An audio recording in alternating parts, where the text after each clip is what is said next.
Bon, tout d'abord, à ringraziar de segui stazer, avem appena un ben toulelu qui ci va bro. Nous sommes en plein air, donc on évite les problèmes d'ordre sanitaire, je dirais. Donc, merci beaucoup d'être présent pour cette quatrième conférence du cycle que nous avons initié à l'occasion des 40 ans de l'Assemblée de Corse et du statut particulier donc de 82. Nous avons ce soir le plaisir d'accueillir André Fazzi et Ornella Graziani. Ce cycle de conférences a pour objectif d'une part d'informer pour ceux qui n'ont pas connu cette période, bien sûr, puisque ça fait 40 ans. Certains d'entre nous étaient jeunes, d'autres n'étaient pas encore nés. Donc ça permet d'informer les citoyens sur ce qu'a été l'originalité de ce statut particulier, ce qu'a été cette première Assemblée de Corse et celles qui s'en sont suivies, bien sûr. Deuxième vertu de ce cycle de conférences, c'est la commémoration, c'est-à-dire faire mémoire ensemble. Ceux qui ont connu cette période, ça nous permet de partager évidemment un héritage commun sur le plan politique, quelles que soient nos appartenances politiques. Et c'est important de célébrer également, puisqu'il s'agit quand même d'une avancée majeure dans l'histoire des institutions de la Corse et également dans les relations entre la Corse et la France. Vertu de ce cycle de conférences, c'est la transmission. Il est important que nous transmettions ce que les uns et les autres savons de cette période aux plus jeunes, bien évidemment, à la génération future. Dans un contexte très particulier, vous le savez, nous ne l'avons pas fait exprès, qui est le contexte d'ouverture d'un nouveau cycle de discussion et d'échanges sur les évolutions institutionnelles de la Corse, sur de nouvelles relations que nous souhaitons entre la Corse et l'État. Donc, vous savez comme moi, ce n'est pas un scoop, que la semaine prochaine, une première réunion aura lieu avec le ministre Darmanin. Donc, il est important que l'on se rappelle comment les choses se sont passées au cours des 40 dernières années. Je ne vais pas être plus longue. 2 mots quand même de présentation sur nos invités de ce soir, qui nous font l'honneur d'assurer, de faire une conférence. Donc, André Fazzi, je ne le présente plus, mais quand même, il faut rappeler qu'André Fazzi est maître de conférence à l'Université de Corse, donc maître de conférence en sciences politiques, qu'il est un spécialiste des relations entre les régions et l'État et les États partout en Europe d'ailleurs, hein, pas qu'en Corse, qu'il a travaillé dans le cadre de sa thèse sur les statuts institutionnels des îles, en particulier des îles de Méditerranée. Donc il connaît bien ces questions-là. Plus récemment, il a publié un ouvrage en codirection avec Nicolas Cada sur les collectivités territoriales. Je le remercie d'avoir accepté ce soir de faire un retour sur ces 40 dernières années d'élections, puisque ce soir la thématique c'est quand même les élections, les familles politiques, les recompositions également partisanes qui ont été permises par l'avènement de ce nouveau statut et surtout du mode de scrutin nouveau qui est apparu, à savoir la proportionnelle, qui a permis l'accession à l'hémicycle d'un certain nombre de partis politiques qui ne faisaient pas partie de l'échiquier politique corse jusqu'au milieu, même un peu plus tard d'ailleurs, du siècle dernier.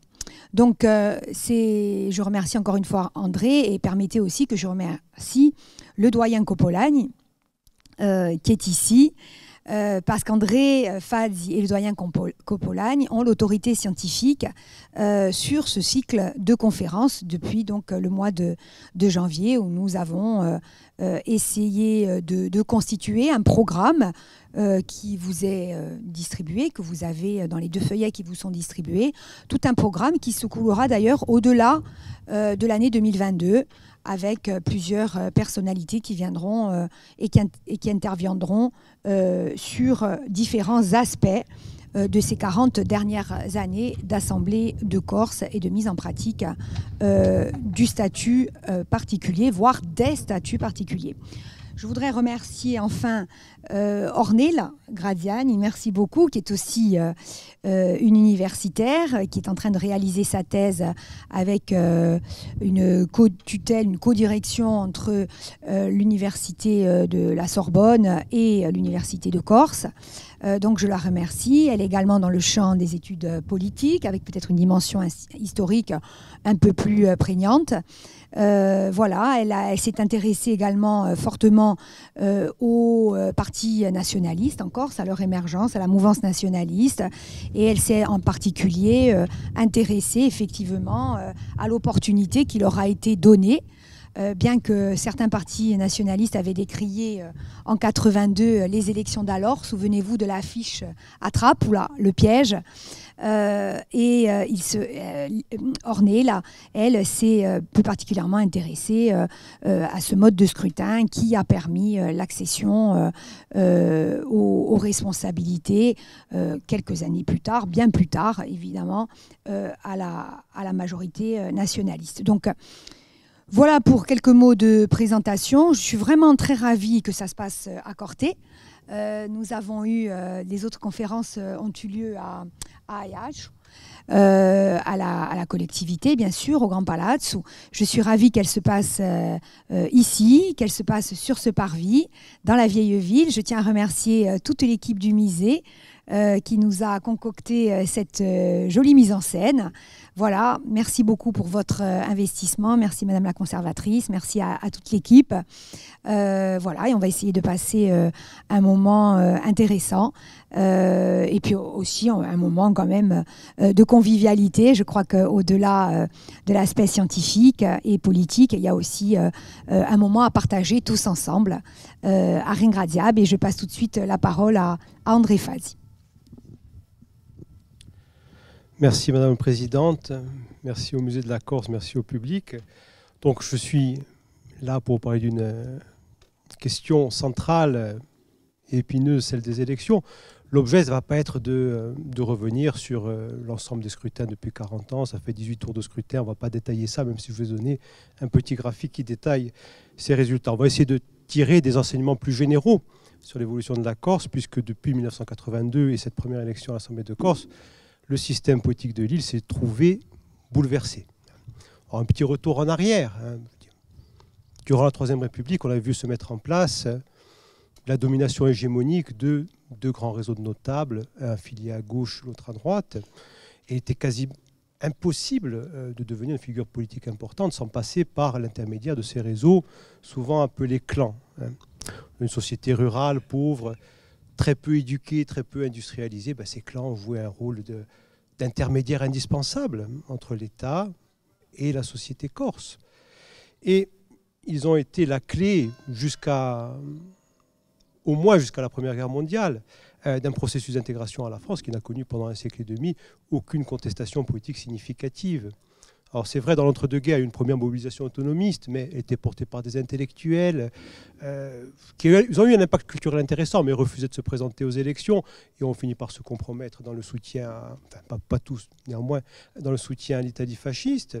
À la Libération, les communistes, forts de leur rôle dans la résistance, ont directement contesté, fortement contesté le pouvoir des clans.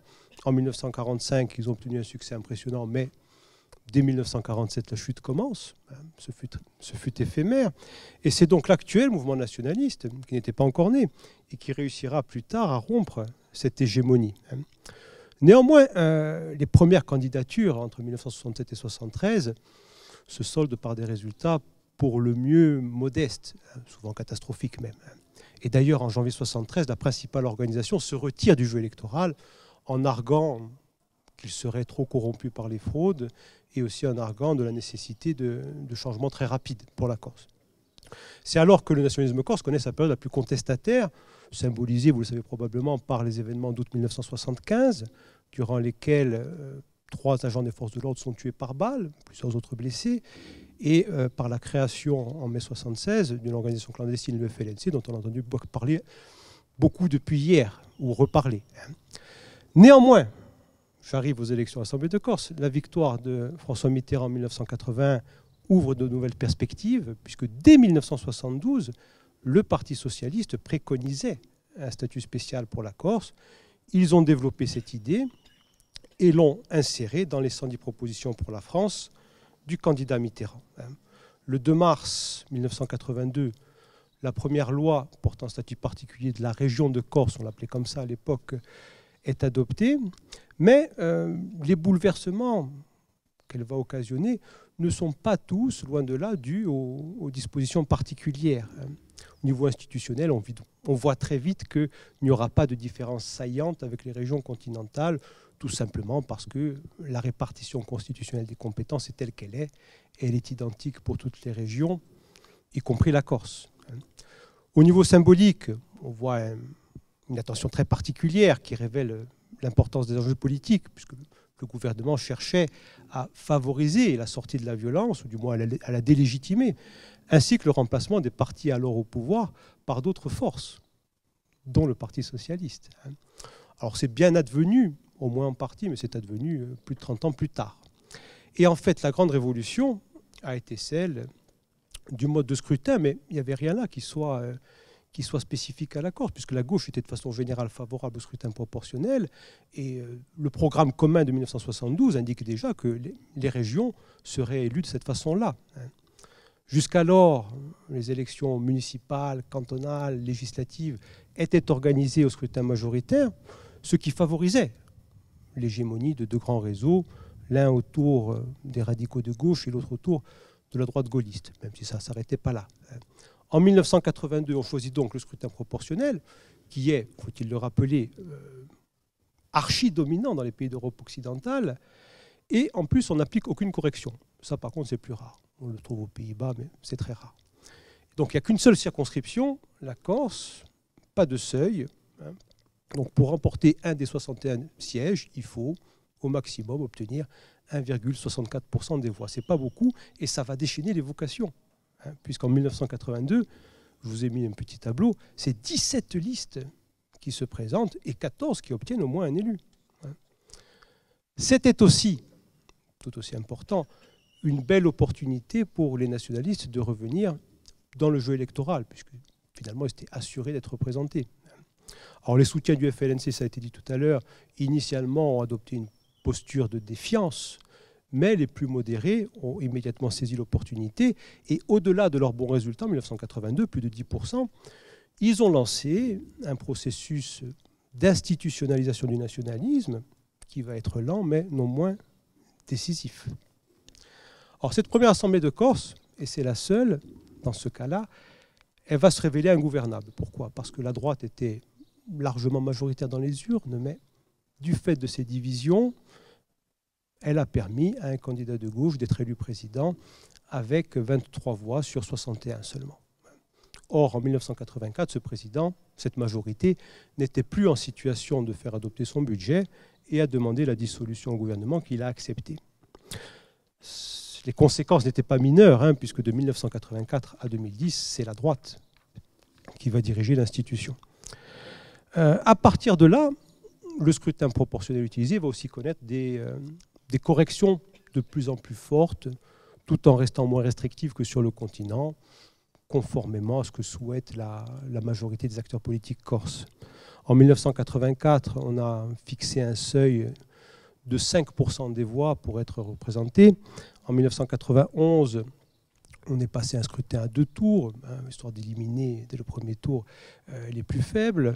On a rajouté une prime majoritaire de 6% des sièges. Et enfin, en 2009, on a rehaussé les seuils d'accession au second tour et de fusion des listes de 5 à 7% et de 3 à 5%. Et on a aussi largement augmenté cette prime majoritaire jusqu'à 18% des sièges. Donc, entre autres causes, je pense qu'il y en a d'autres, ces dispositifs ont permis de limiter la fragmentation du champ politique corse. Mais il n'empêche que le jeu était tout de même beaucoup plus ouvert, d'autant qu'à l'époque, dans les années 80, on a une vaste libéralisation de l'espace médiatique, avec ces médias régionaux notamment, et que tout ça va avoir des effets très nets sur la compétition politique en Corse. Même si les différents partis nationaux étaient représentés, on peut dire que les thèmes politiques nationaux étaient en revanche assez peu audibles. Lors des scrutins législatifs, parfois, les préférences politiques nationales pouvaient avoir un impact intéressant, parfois. En revanche, dans les élections locales, les affinités personnelles avaient infiniment plus d'effet que les programmes. Donc avec cette création de l'Assemblée de Corse en 82, conjuguée à l'arrivée ou au retour des nationalistes dans l'arène électorale, les questions programmatiques vont acquérir un relief bien supérieur. D'un côté, on note une territorialisation du débat. Je veux dire, le simple fait d'avoir un statut particulier, quelque part, renforce les questionnements relatifs au particularisme, donc à la place de la Corse dans la République. D'un autre côté, on note une territorialisation de l'offre politique. Je veux dire, avec 15-17 partis en liste, il devient plus important de se différencier, de proposer une perspective originale, y compris lorsqu'on n'est guidé que par des intérêts ou des ambitions très personnelles. Et ça va conduire notamment plusieurs acteurs à proposer une sorte de troisième voie entre des partis dominants, défenseurs de l'ordre républicain et aussi de leur propre pouvoir, bien sûr, et des nationalistes qui sont encore jugés trop subversifs. Ainsi, dans les années 1980, dans les années 1980, la fragmentation est majoritairement due à des dissidences au sein des partis nationaux. En 1982, merci les feuilles, en 1982, on a 2 listes issues du PS, 2 listes issues du PCF, et même 3 listes qu'on peut dire issues des radicaux de gauche. C'est énorme. En revanche, à partir des années 1990, on voit un nombre croissant d'acteurs qui ne remettent pas en cause l'appartenance française de la Corse, mais qui s'éloignent des partis nationaux, qui s'en détachent pour affirmer être au service de la seule Corse. Dans ces années 1990, c'est le petit tableau que je vais donner, dans ces années 90, l'investiture des grands partis nationaux est encore très disputée. À partir des années 2000, de plus en plus d'acteurs les rejettent, y compris lorsque ces investitures leur sont promises, tout simplement parce qu'ils pensent que c'est contre-productif pour eux, pour leurs intérêts. En 2021, seulement 2 investitures ont été données, et par des partis dont on ne peut pas dire qu'ils ont un rôle central dans l'Assemblée de Corse, puisqu'ils n'y sont pas d'ailleurs, c'est le Parti communiste et le Rassemblement national. Alors, cette fragmentation de l'offre politique a eu des effets très importants sur les rapports entre acteurs politiques. En France comme en Corse, on croit facilement et malheureusement qu'il est impossible de faire fonctionner correctement une institution si on ne dispose pas d'une majorité d'élus acquis à sa cause. Celui qui a conduit la liste gagnante est démocratiquement légitime, donc à partir de là, il peut agir à sa discrétion. Le maire français, rappelons-le, a souvent été défini comme un monarque municipal, mais dans les systèmes proportionnels, comme celui de l'Assemblée de Corse, et qui représente l'immense majorité des situations en Europe, c'est quasi impossible qu'un seul parti obtienne la majorité absolue. Donc la règle, c'est celle du compromis. C'est le compromis, et c'est ça aussi que les acteurs politiques corses découvrent à partir de 1982. En 40 ans, à une seule occasion, on a vu un seul parti formant une seule liste obtenir la majorité absolue des sièges, et c'était en 2021, c'était l'an dernier, c'est la majorité actuelle. Toutes les autres majorités, je vous ai mis un tableau, ont été des alliances, formées certes à des moments différents. Est-ce que pour autant l'Assemblée de Corse était ingouvernable ou difficilement gouvernable? À l'exception de l'expérience de 1984, non. La réponse est non. Il y a un seul événement un petit peu marquant, c'est en 2009 le retrait du projet de plan d'aménagement de la Corse de la majorité de droite, tout simplement parce qu'un an avant les élections, il était plausible que les oppositions de gauche et nationalistes se réunissent pour rejeter un projet qui était, on dira, nettement libéral et qui était polémique. Mais généralement, il a été très facile à la majorité, même relative, de négocier l'abstention d'un groupe d'opposition pour faire passer son budget ou les textes qu'il jugeait importants. Et au contraire, les forces politiques corses ont souvent su définir des accords transpartisans qui n'avaient rien d'évident sur des questions institutionnelles, linguistiques, fiscales, etc. Enfin, le dernier grand thème, c'est évidemment celui des résultats, mais là encore, je m'attacherai plus à ce que disent ces résultats des relations entre les candidats et les électeurs. Je crois que finalement, c'est ça le plus important. Vous voyez sur le tableau, c'est la première page, on voit que les rapports de force en 40 ans, ils ont beaucoup évolué. On voit que la gauche a disparu de l'hémicycle. On voit que les nationalistes corses ont acquis en 2021 un niveau de soutien qui est unique en Europe, supérieur à celui de leurs homologues catalans, basques, écossais, sud-tyroliens, bon, etc. Mais l'essentiel, je crois, enfin, ce que je retiens comme essentiel, c'est cette variabilité. C'est-à-dire que le système politique traditionnel corse, il reposait sur des affinités, sur des fidélités personnelles et sur le clientélisme. Donc, ça suppose, normalement, une grande stabilité des comportements électoraux. Or, depuis l'Assemblée de Corse, on voit que c'est le contraire. On assiste à une très grande volatilité électorale. On voit que beaucoup d'électeurs n'effectuent pas leur choix en fonction d'une sorte d'obligation personnelle, au contraire, qui se détermine librement selon les enjeux propres à chaque élection. Ce n'est pas le cas de tout le monde, mais c'est le cas de beaucoup de monde quand même. Et heureusement. Alors ça ne signifie pas la disparition des maires capables d'influer très fortement sur le vote de leur commune. Je vous ai mis un petit texte avec des résultats. Veut dire des maires qui influent très fortement, quel que soit le candidat qu'ils soutiennent et quelles que soient les raisons pour lesquelles ils le soutiennent. J'ai pris l'exemple de Borgo parce que c'est quand même la 4e commune de l'île, avec un retournement entre 2010 et 2015 qui est assez copernicien. Alors ça explique pourquoi, ces fidélités personnelles, elles expliquent pourquoi dans la composition des listes, les grands partis ont eu souvent tendance à rechercher à agréger le maximum d'élus locaux. Peut-être au détriment parfois de la dimension technique et programmatique. La liste de Paul Jacob, donc ancien président en 2010-2015, la liste de Paul Jacob en 2010, en donne un bon exemple. Je vous ai mis aussi des petits chiffres, des petits éléments. Je veux dire, 78% de la liste, c'était des élus locaux. Et 53% de la liste, c'était des conseillers départementaux, des maires ou des parlementaires. Donc on agrège des soutiens locaux, des intermédiaires.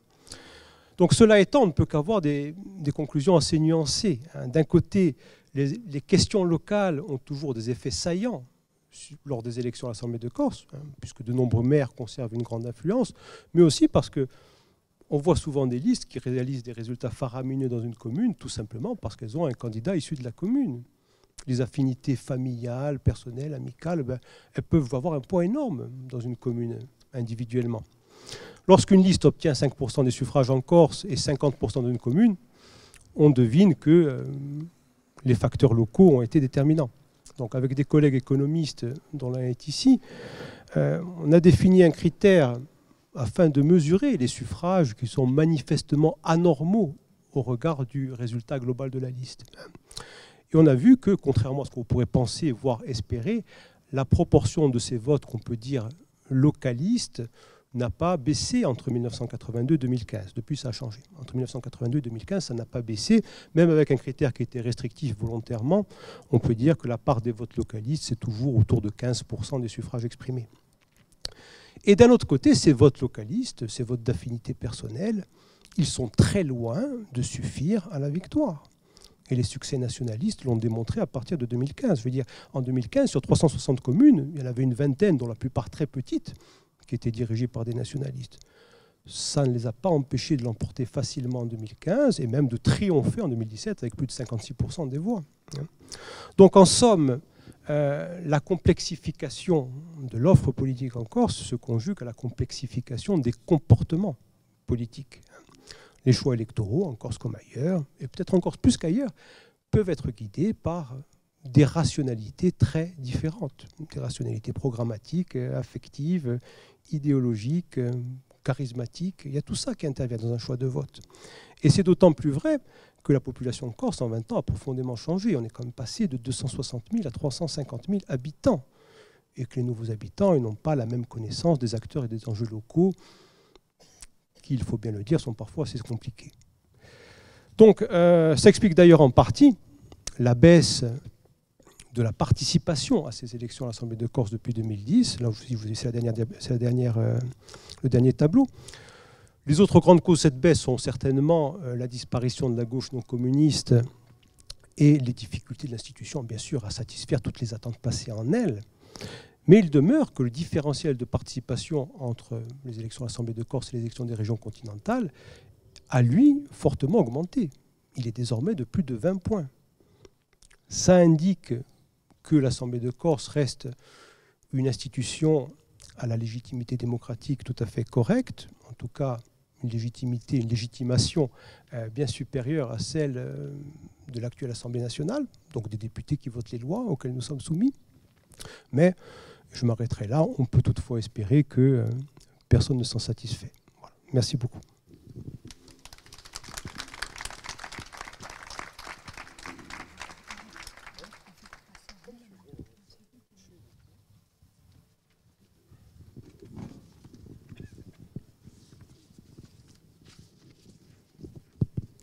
Alors, une première intervention donc, qui tend à démontrer effectivement que la création du nouveau statut et donc, de l'Assemblée de Corse a quand même bouleversé beaucoup de choses du point de vue de la représentation politique en Corse et des comportements, surtout politiques, comme tu l'indiquais, André.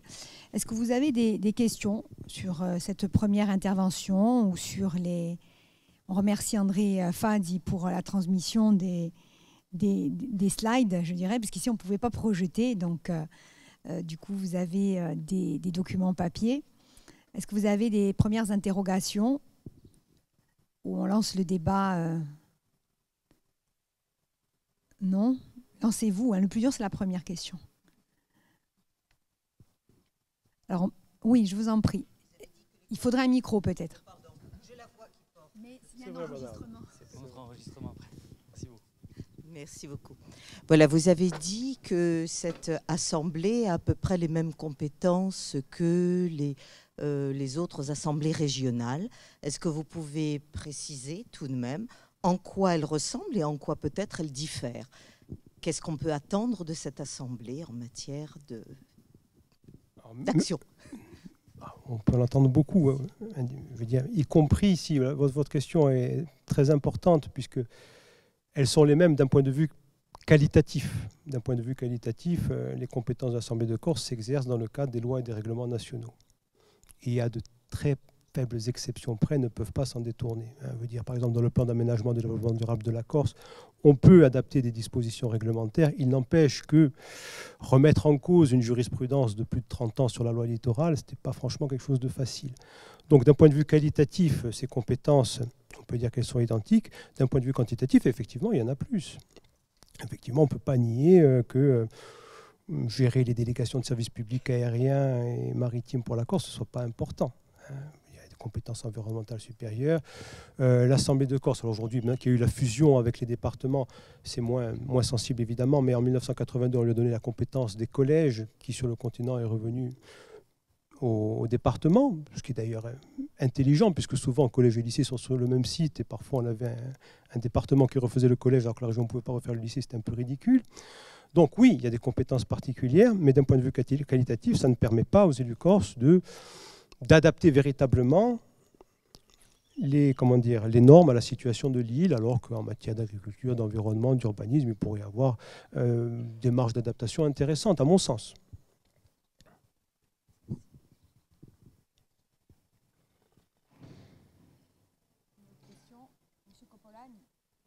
Attention, attention, micro.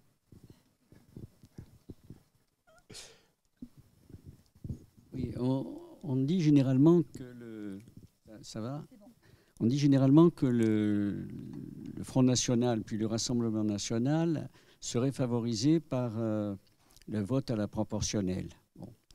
Et on voit qu'en Corse, aux élections présidentielles, bon, il est à une certaine hauteur lors des dernières élections, et alors que dans les votes territoriaux, pour l'élection de l'Assemblée territoriale, on a justement cette proportionnelle, ces résultats sont moindres. Alors, est-ce que tu dirais que le vote à la présidentielle, c'est un vote tribunicien ou protestataire, et qu'ensuite, ce vote tribunicien ou protestataire va vers d'autres partis, notamment nationalistes peut-être, ou d'autres, ou est-ce que tu as une autre explication ? Question fort compliquée, mon cher Jean-Yves. Historiquement, c'est vrai que le scrutin proportionnel favorise les outsiders, hein, les partis moyens ou petits, dont le Front National a fait longtemps partie. Mais aujourd'hui, le Rassemblement National n'en fait plus partie sur le continent. Sur le continent, 42% des voix aux élections présidentielles au second tour, c'est tout de même un score gigantesque pour un parti qui reste anti-système. Un parti qui reste anti-système et qui suscite des inquiétudes nombreuses. Alors la situation en Corse, elle est très différente, même si en 1984, pour sa première candidature, le Front National réalise 10% des suffrages, après tout. Hein. 10% des suffrages, il négocie avec Jean-Paul de Rocazère des places de vice-président, dont le vice-président finance tout de même.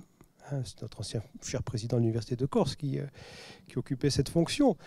Donc, initialement, il a eu un succès qu'on peut dire très important, je veux dire, au niveau de ce qu'il faisait de mieux sur le continent. Et ensuite, la disparition d'un leader capable d'incarner efficacement cette cause, ce discours, et l'incapacité à former des structures locales performantes, explique, à mon sens, ces échecs consécutifs et tonitruants du Front National puis du Rassemblement National lors des élections territoriales. Ensuite, pour ce qui est de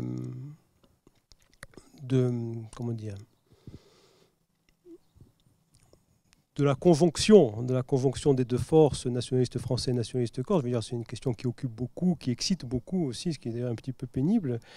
Je veux dire, il est en l'absence de véritable enquête d'opinion en Corse, et ce qu'on peut que regretter, il est très difficile de conclure, d'autant qu'on est sur des taux d'abstention qui aujourd'hui dépassent 40, voire 50%, donc savoir qui est qui fait quoi dans un scrutin et qui fait quoi dans l'autre, je veux dire, sans ces sondages-là qui portent sur l'individu, ça me paraît difficile de le savoir. Je veux dire, ce qu'on a pu faire, ce que d'autres ont fait mieux que moi à Paris, au niveau statistique, ça tend à montrer que c'est plutôt des électeurs différents, même s'il est indiscutable que des centaines, voire des milliers de gens votent nationaliste corse au territorial et au Front National au présidentiel. Cela, qu'est-ce qui les motive? À mon avis, des questions identitaires. Des questions identitaires, une sorte d'angoisse identitaire, une sorte d'angoisse de disparaître, qui les mènerait à ce double choix-là. Hein, mais je crois que c'est l'explication la plus probante. Il n'empêche que sans les mesures précises, moi je ne vais pas donner une mesure au pif de ce que peut représenter ce phénomène-là.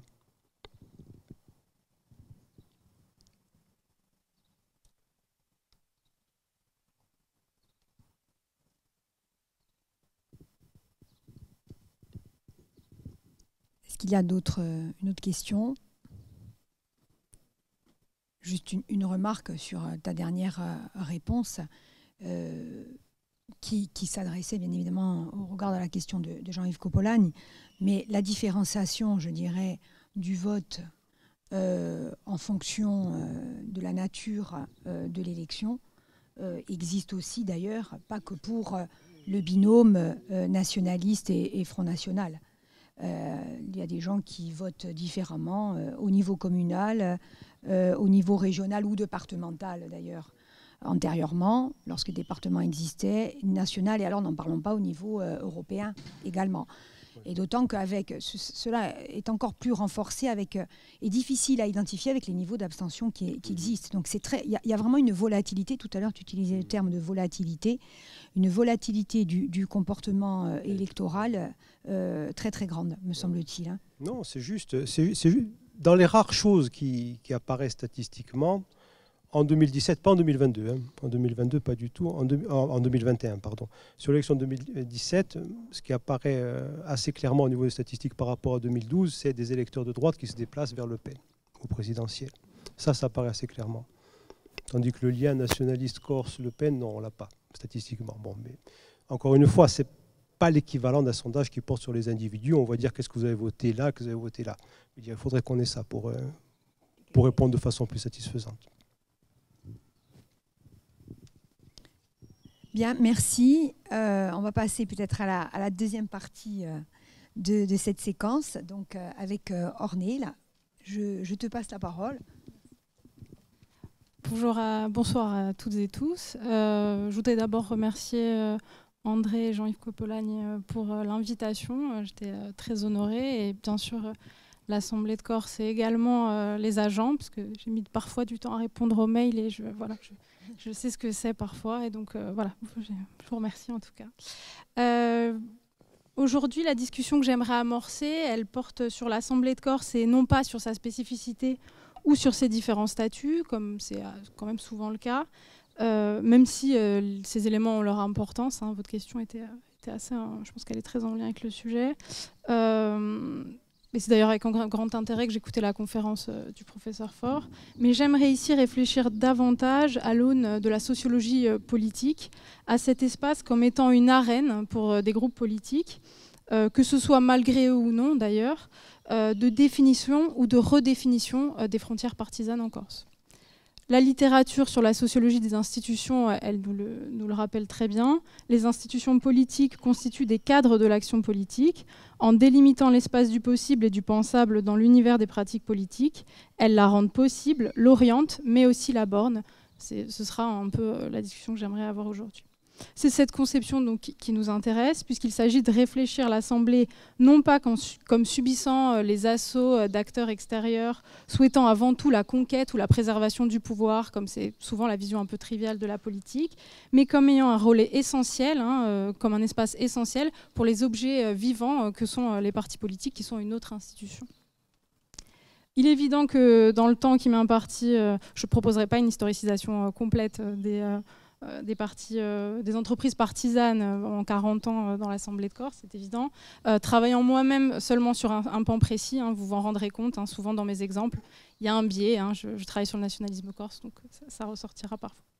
Rapidement, on peut dire que dans le champ politique, les entreprises partisanes en Corse sont quand même assez faibles, on le voit avec la multiplication des listes que tu pointais, et que nous avons peu connu dans notre histoire des formes de partis très organisés ou contrôlés, comme le parti de masse, qu'on peut retrouver dans d'autres régions de France ou du monde. Et enfin, un dernier point d'explicitation peut-être sur le titre que j'ai choisi, sur définir, sur la question de définition. Alors la question de définition, elle vient bien sûr dans le sens de l'apparition de nouveaux acteurs, les nationalistes, le Front National, les Verts, l'AREM, des acteurs qu'on ne connaissait pas au moment, mais aussi j'y inclus l'idée de redéfinition en fait, pour des acteurs qui sont quelque part recentrés au travers de cette arène, donc dans le sens où des formations politiques déjà installées durablement vont être foncièrement impactées par cette forme régionale. Donc deux axes essentiels, je reviendrai très rapidement sur la proportionnelle en quelques points, parce que André, tu en as dit la majorité, tout ce qu'il fallait dire. Et je ferai surtout principalement un retour un peu plus long sur l'interne à l'institution, c'est-à-dire les attitudes, comportements et stratégies des groupes et leaders à l'Assemblée, en essayant de monter quelque part un peu en généralité. Alors, sur la forme de scrutin, tu le disais, si on reprend la formule de Duverger, la formule électorale, elle modèle le système partisan. Le scrutin de circonscription à un tour tend à produire un système bipartisan, tandis que le scrutin à 2 tours et la proportionnelle a tendance à favoriser le multipartisme. La création de l'Assemblée en 82 vient tout chambouler, puisque la modalité choisie première est quand même une proportionnelle extrêmement poussée, permettant l'ouverture de l'espace politique à des mouvements qui sont jusque-là extrêmement marginalisés, les sièges étant attribués à chacune des listes en divisant le nombre de voix obtenues par le quotient électoral. Or, ce quotient, le premier quotient choisi est extrêmement bas, puisqu'on va avoir un exemple, c'est pas du tout pour pointer Dominique Alphonse en particulier, mais qui est élu avec un faible nombre de voix, autour de 2000, offrant en fait à ce moment-là une pluralité d'options qui peuvent parfois se ressembler, puisque 17 listes, parfois les différences étaient difficiles à présenter. Au final, en fait, la proportionnelle en tant que rupture, mais aussi par sa capacité à faire apparaître de nouveaux acteurs, peut être perçue à la fois comme une diversification de l'offre politique ou une fragmentation. Et ce sera ma principale partie. Donc, le second élément qui me paraissait essentiel au travers de la proportionnelle, c'est le fonctionnement de l'institution lui-même, tel que va le permettre la constitution de nouveaux blocs créés par ce mode de scrutin. La pratique proportionnelle, parce qu'elle conduit le plus souvent à des majorités relatives, le charte le montrait assez bien, et donc à une instabilité politique, nécessite à l'évidence des adaptations de lignes doctrinales pour les partis ou les mouvements. l'alliance, ce n'est pas seulement un choix d'opportunité stratégique, une alliance, mais également à l'épreuve des identités partisanes, pour reprendre la formule chère à Stéphanie Deschézelles. Et on se doit de ne pas faire alliance avec n'importe qui, j'ai envie de dire. Dans le cas des nationalistes, la politique de l'Union est mise en place, elle se fait dans son camp, elle se fait avec les siens, que ce soit en 86, 92, 2004, 2015, 2017, et entre autonomistes et indépendantistes. Mais de façon plus générale, on voit du fait de la multiplication des listes, les accords se multiplier pour constituer une majorité qui semble se composer et se recomposer en permanence. En effet, rien n'est réglé après la mise en place d'une coalition ou d'un contrat. Les compromis passés entre les leaders des différents partis qui accompagnent l'alliance avec le partage des postes et des ressources et la mise en place de règles de fonctionnement entre organisations sont en réalité loin de trancher la question de leurs relations pendant le mandat. Les accords de gouvernement, quand ils existent clairement, parce qu'on l'a vu, ce n'est pas toujours clair pour tout le monde, ne suffisent pas à prédire dans quel sens iront les alliés du fait des interprétations auxquelles ils donnent lieu. Les uns et les autres s'attachent à garder donc des marges de manœuvre pour continuer à exister et de négociation en tant que parti. La préparation de l'action publique vient apporter un élément presque conjoncturel en plus. Elle offre en fait des nombreuses occasions aux partis qui sont alliés de se confronter, de tenter de s'imposer à l'autre ou de contenir leurs alliés à leur place. C'est ce qu'on appelle les fameux rapports de force au sein des coalitions. Les contraintes coalitionnelles influencent donc en permanence les façons de gouverner ou d'apparaître en tant qu'opposition. Et la classification des coalitions et des alliances, c'est un fait extrêmement complexe. Moi, j'ai eu parfois des difficultés à toutes les comprendre, je dois le dire. Et on est souvent sur un terrain mouvant. Et si on analyse des coalitions pluripartisanes, il convient de plus de toujours les distinguer de simples échanges formels entre organisations, souvent on a tendance à les confondre, mais aussi d'alliances effectuées pour constituer une majorité en fonction des résultats de rapports de force à la sortie des urnes. Elles ne sont comparer des coalitions, ça semble un peu parfois facile.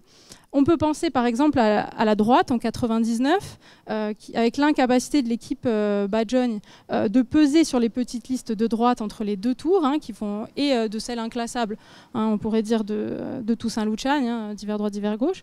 Et donc c'est en récupérant des élus au second tour, en allant chercher sur une des petites listes, que la liste de droite qui est donnée gagnante, alors qu'elle ne dispose que d'une majorité relative.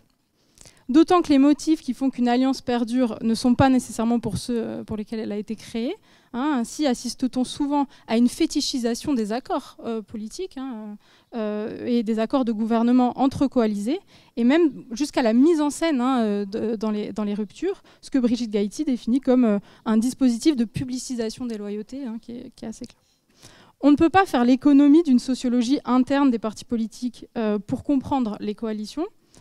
Souvent, je pense qu'on fait l'erreur d'oublier ces objets. On voit des personnes et on oublie que derrière, il y a des organisations, même si elles sont faibles, je le répète. Celle-ci permet de constater la pluralité des attentes et des intérêts investis dans l'Alliance.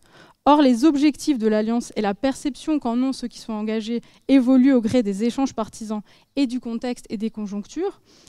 Ainsi, l'Alliance conclue entre les nationalistes en 92 sera rompue comme celle de 2004, mais pour des raisons qui sont complètement différentes. La première, suite à l'assassinat de Sodi en 1993, et la seconde, suite à la reprise des attentats en 2007. Quant à celles de 2015 et 2017, elles n'ont pas la même valeur. L'alliance conclue en 2015 est une alliance de second tour basée principalement sur des résultats aux urnes, ce qui n'est pas du tout le cas pour 2017.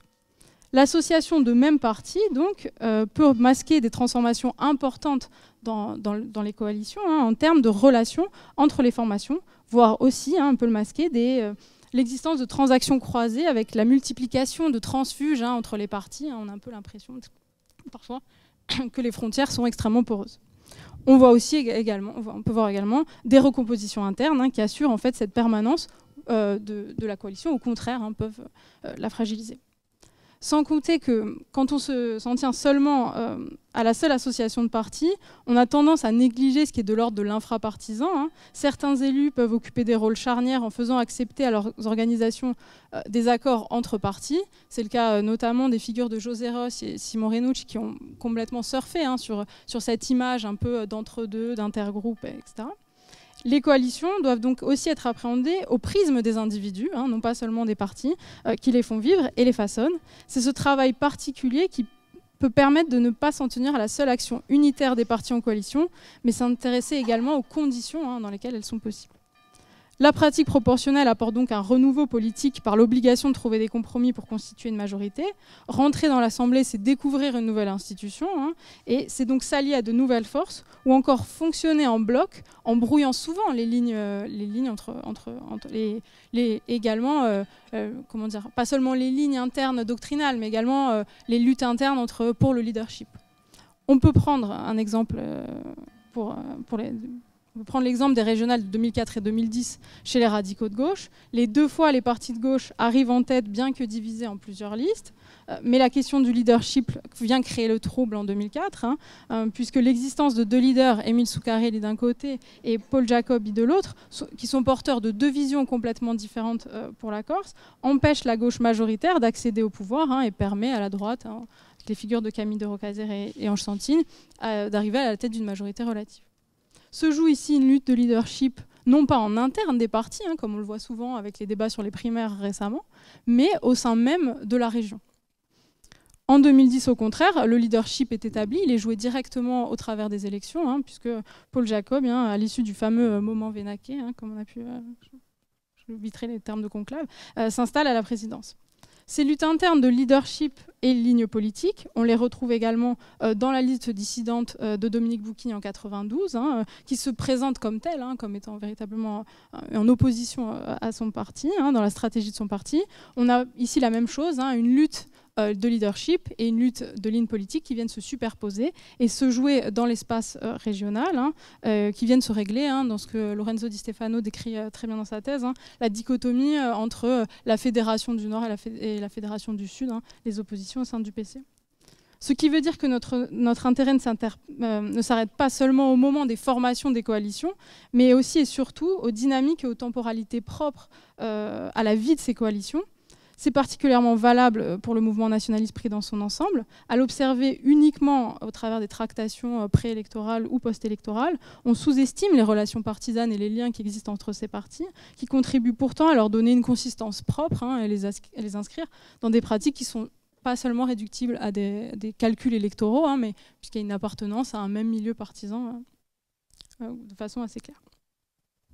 Participer à une coalition, c'est également s'allier à un concurrent, c'est s'exposer à un dilemme entre coopération et conflit. Et la question vient de se poser pour le parti minoritaire de son existence. L'un des enjeux est de démontrer qu'il n'est pas soluble dans la coalition, et cela sans remettre en cause la justification de l'alliance. Cela passe souvent par la stigmatisation du comportement des alliés, d'une façon presque, j'ai envie de dire, schizophrénique. On critique les siens. Et en même temps, dans une forme de réaffirmation en permanence des valeurs partisanes des partis en question. Un exemple assez intéressant je ne suis pas chimiste, mais voilà, presque de disparition, pourrait être l'exemple des Verts dans les années 90, à ce moment où Norbert Laredo appartient à la coalition corse-canadienne et décide, contre une part de son parti, de rester dans la coalition, puisqu'il considère, j'en discutais avec lui dans un entretien il y a 2 ans, il considérait à l'époque qu'il était le représentant de la coalition et non pas le représentant du parti, et donc il devait aller au bout de son mandat. Enfin, il faut penser aux formations, j'ai envie de dire orphelines, qui ne choisissent de s'allier avec personne ou qui ne peuvent s'allier avec personne et qui sont donc pris dans l'étau du fonctionnement en majorité, peinant souvent à trouver une forme d'identité. C'est le cas de la REM, qui au cours des dernières mandatures s'est souvent trouvée coincée entre la proportionnelle et les différentes coalitions qui pouvaient être très fortes face à elle, et qui a tenté une stratégie d'entre-deux, de ne pas apparaître trop proche du bloc de droite ou trop proche du bloc nationaliste dans certains de ses votes, ou au contraire de jouer cette carte de temps en temps. Comme exemple de non-choix, on peut penser au Front National, qui n'a pas réussi à exister dans le temps long, en partie par son incapacité à s'imposer dans ce fonctionnement par bloc, malgré des scores assez importants aux élections. Moi, j'ai des théories sur le fonctionnement interne, on pourra en parler du Front National, mais en tout cas, il y a eu des coalitions nombreuses dans les années 80, au travers de personnalités qui étaient des notables, il faut le dire, à ce moment-là, et très installées, plutôt Algérie française et des luttes internes au Front National qui en tout cas n'a pas réussi à perdurer, hein, des crises internes très très fortes au sein du parti. En conclusion, je retournerai aux conceptions de Duverger. Pour comprendre les limites de cette proportionnelle, celui-ci distingue les effets mécaniques, c'est-à-dire la conversion des voix en sièges par le système électoral, et les effets psychologiques, c'est-à-dire des modes de scrutin, c'est-à-dire la propension des électeurs à anticiper ces effets mécaniques en ajustant leur comportement selon les chances de succès. C'est ce qu'on appelle trivialement le vote utile ou le vote stratégique. C'est cette façon dont les électeurs peuvent percevoir les chances, hein, des différents partis en compétition, qui semblent avoir joué un rôle décisif, en tout cas à mes yeux, récemment pour 2021. Pour autant, la proportionnelle a fait apparaître de nouveaux acteurs sur le devant de la scène, hein, le Front National de façon claire, hein, les nationalistes également, mais n'a pas modifié ou protégé cet espace de la personnalisation politique qui existait dans notre système politique et d'une adaptation des partis et surtout des leaders, hein, qui ont joué en tout cas au sein de la région leur lutte de leadership ou leur lutte doctrinale. Dans cette logique, un autre scrutin a ainsi aussi participé à refaçonner en réalité les frontières partisanes. C'est un peu le scrutin caché, c'est évidemment celui du 3e tour en vue de l'élection du président ou de la présidente ou du chef ou de la chef de l'exécutif, espérons un jour. Mais voilà, en tout cas, c'est ce scrutin qui semble avoir un poids aujourd'hui assez important. La personnalisation qui existait du fait de la faiblesse du monde partisan corse, mais également d'un fonctionnement politique qui passait grandement par l'informel, les travaux de Jean Lubriquet le rappellent très bien, est rejoint par un phénomène nouveau qui existe depuis des années au niveau national, c'est celui de la présidentialisation, mais cela est un autre débat. Je vous remercie.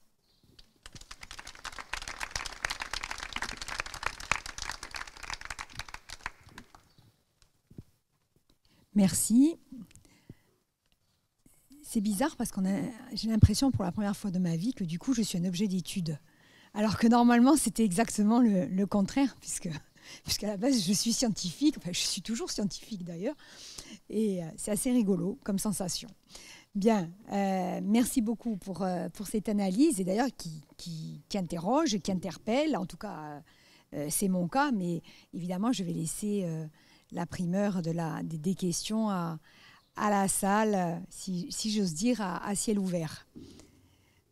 Donc, qui souhaite intervenir?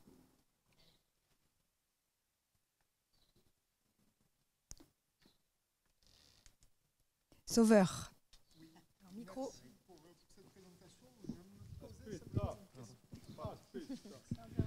Merci. Donc, merci pour cette présentation. Je me posais simplement une question. Vous avez évoqué à un moment donné la différence entre des alliances d'entre-deux tours et des alliances conclues avant le premier tour. Et je me suis fait la réflexion sur le coup qu'il devait y avoir un cas intermédiaire dont je ne sais pas s'il a existé et si on peut en dire des choses. C'est le cas où les alliances n'étaient pas conclues mais étaient largement anticipées. C'est-à-dire que on ne pouvait pas s'attendre à autre chose qu'une alliance.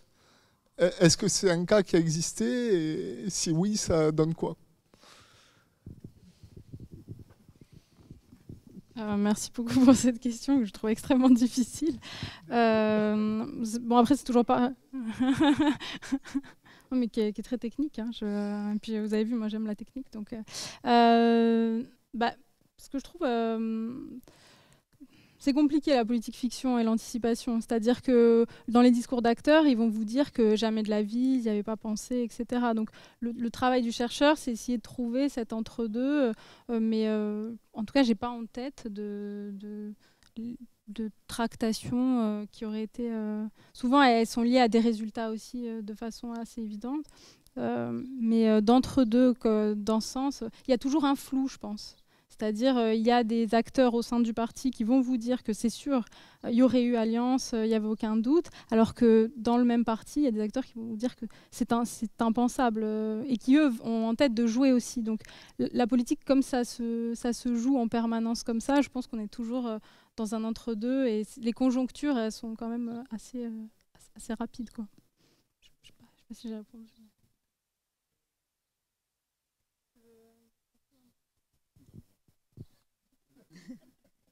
sympa. Oui, elle est très compliquée, cette question. Elle est très compliquée.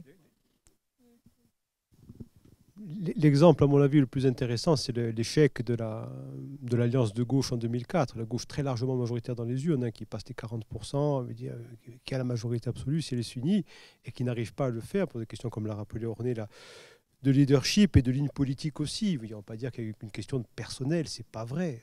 C'est pas vrai. Emile Zuccarelli est sur une position beaucoup plus, on dira, républicaine, unitariste que Paul Jacob.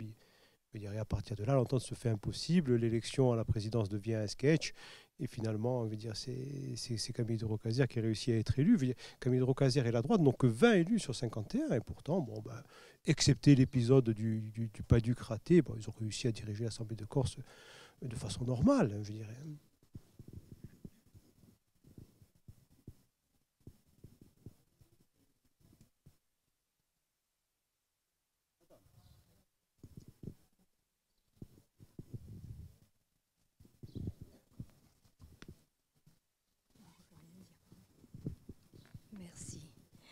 Voilà, moi je voulais vous demander, à propos d'un phénomène que vous n'avez pas du tout évoqué, c'est l'abstention, ce que vous pensez de, si vous voulez, la participation des jeunes aux scrutins électoraux et quel groupe ça impacte le plus, quelle catégorie ça impacte le plus, à votre avis ?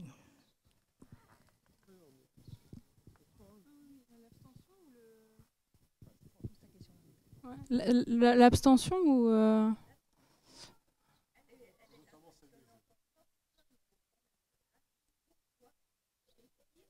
Et quels sont les groupes qui ne votent plus ?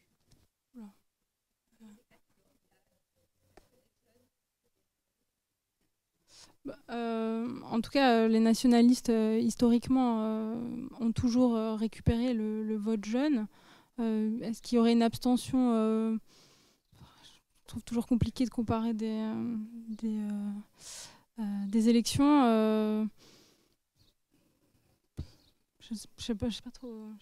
Vas-y. De façon générale, le vote jeune va plutôt au parti anti-système ou contestataire. Donc, les nationalistes, de ce point de vue-là, ont eu un avantage. On a eu un avantage aussi grâce au déclin des partis de gauche, dont le Parti communiste, veut dire qu'il n'a plus du tout réussi, en revanche, à s'attirer ce vote-là. Veut dire l'incapacité du Front National aussi à créer une offre séduisante pour ces catégories-là.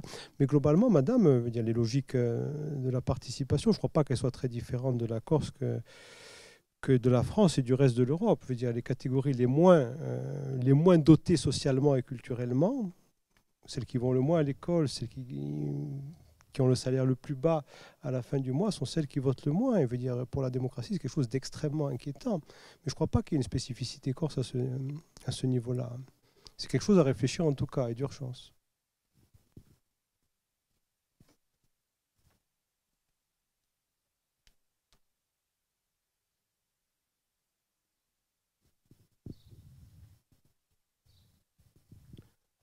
La dernière fois qu'on a eu un sondage potable, c'était en 2010, enfin c'était 4 sondages IFOP, ça faisait un échantillon de 1600, donc c'était assez intéressant. Les nationalistes étaient donnés à 35% en global, chez les jeunes ils faisaient 49%. Voilà. Donc ça vous dit qu'ils avaient quand même sur cette catégorie d'âge 18-24 un avantage certain, veut dire, je pense qu'ils l'ont encore aujourd'hui, mais il est probablement plus faible. Probablement plus faible si vous regardez les résultats de 2021. La liste de la présidente Maupertuis fait ses meilleurs scores dans les petites communes. Fait ses meilleurs scores dans les petites communes, ce qui est quand même nouveau, puisque historiquement, c'est là où la pénétration du nationalisme a été la plus compliquée. Et ces petites communes, en général, elles comptent plutôt des gens âgés.